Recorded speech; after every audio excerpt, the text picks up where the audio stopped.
છોડી દે આને, બદમાશ કહેતા એણે શ્રીપાદને પીઠમાં છરીથી વાર કર્યો. શ્રીપાદ લથડ્યો. હસને તરત જ બીજો વાર કર્યો.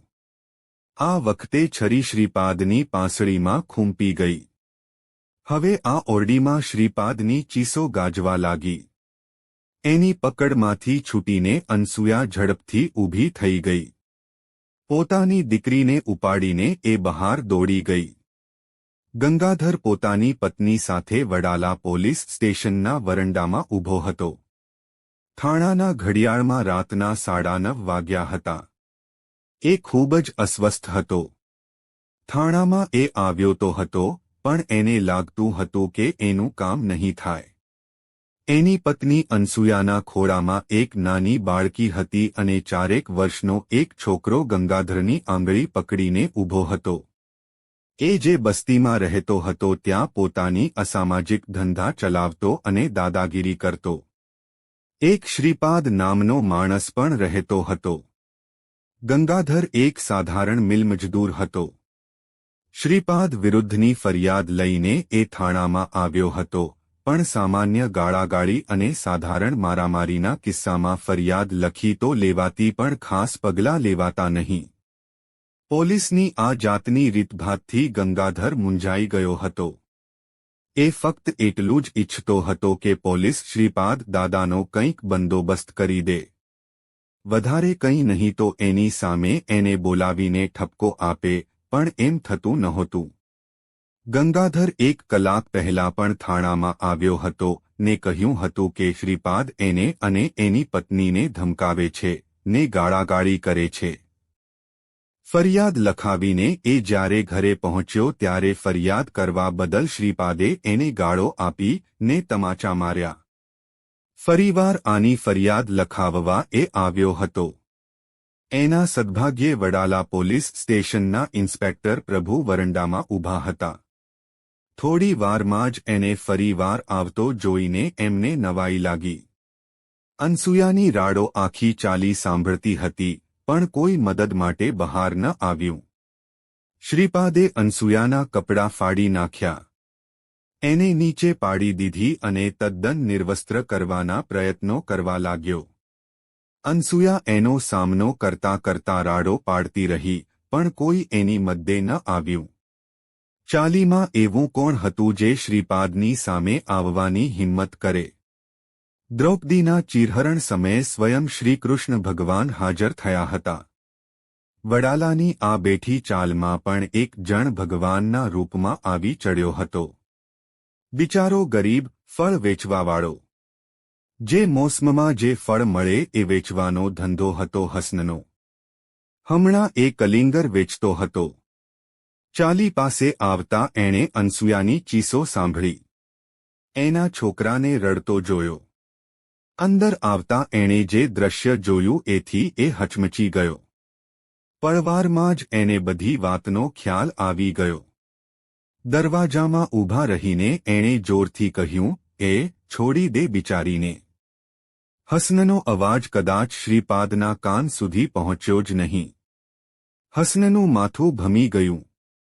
તરબૂચ કાપવાની ધારદાર છરી લઈને એ ઓરડીમાં ઘૂસ્યો.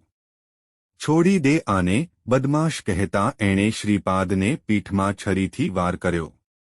શ્રીપાદ લથડ્યો. હસને તરત જ બીજો વાર કર્યો. આ વખતે છરી શ્રીપાદની પાંસળીમાં ખૂંપી ગઈ. હવે આ ઓરડીમાં શ્રીપાદની ચીસો ગાજવા લાગી. એની પકડમાંથી છૂટીને અનસૂયા ઝડપથી ઊભી થઈ ગઈ. પોતાની દીકરીને ઉપાડીને એ બહાર દોડી ગઈ. પણ અનસૂયા દરવાજાથી બહાર ન નીકળી શકી કારણ કે દરવાજો રોકાઈ ગયો હતો.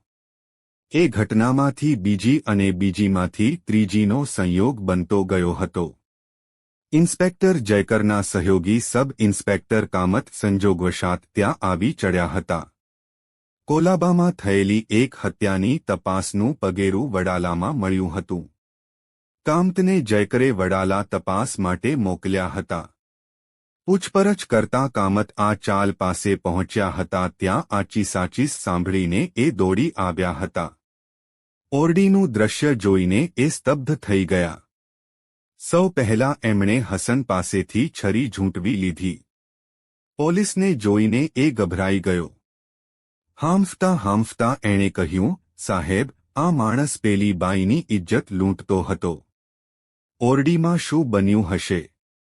એ કામતને સમજાઈ ગયું. શ્રીપાદ બહુ બુરી રીતે ઘવાયો હતો. હજી મરી નહોતો ગયો, પણ હતો મરવામાં જ. કામતે અનસૂયાને પાડોશીની ઓરડીમાં મોકલી આપી. ઘાયલ શ્રીપાદને હોસ્પિટલમાં લઈ જવાનું જરૂરી હતું. ચાલીના રહેવાસીઓને એનું નામઠામ પૂછતા હતા એ ત્યાં જ શ્રીપાદે માથું ઢાળી દીધું. પાસેની દુકાનમાંથી કામતે પોતાની ઓફિસે ફોન જોડ્યો. સામે જયકરનો અવાજ સંભળાયો. સર, હું કામત બોલું છું. અહીં વડાલામાં એક ખૂન થયું છે. અપરાધી ક્યાં છે? અહીં જ છે. અમે એને ઘટના સ્થળ પર જ પકડ્યો છે. એક માણસ એક બાઈ પર બળાત્કાર કરવાની કોશિશ કરતો હતો ત્યારે આ ફળ વેચવાવાળાએ એને છરી મારી દીધી.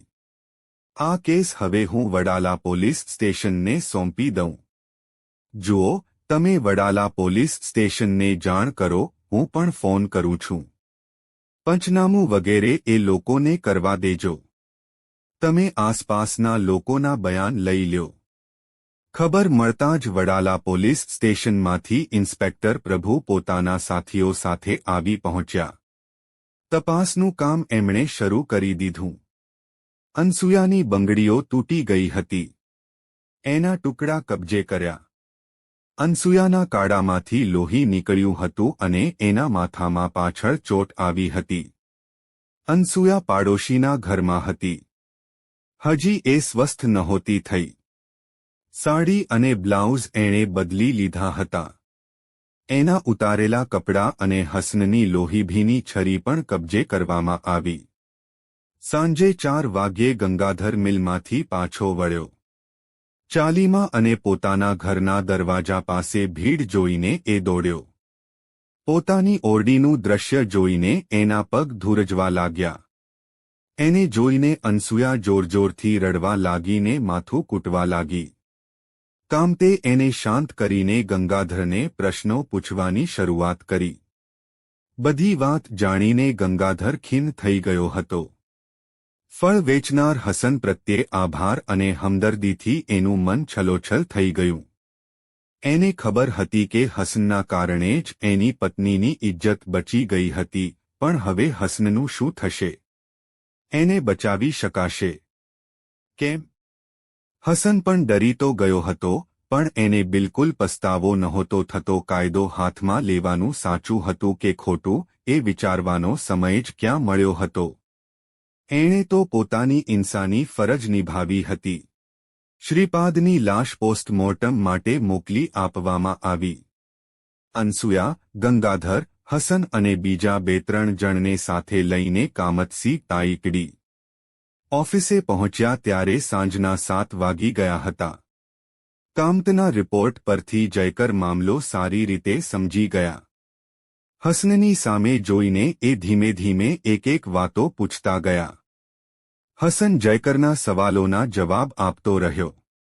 વચ્ચે વચ્ચે જયકર અનસૂયાને પણ સવાલ પૂછતા હતા. અનસૂયાએ એમને કહ્યું, આ ફળવાળો આવ્યો એટલે હું બચી ગઈ, સાહેબ નહીંતર. અનસૂયા ભાંગી પડી.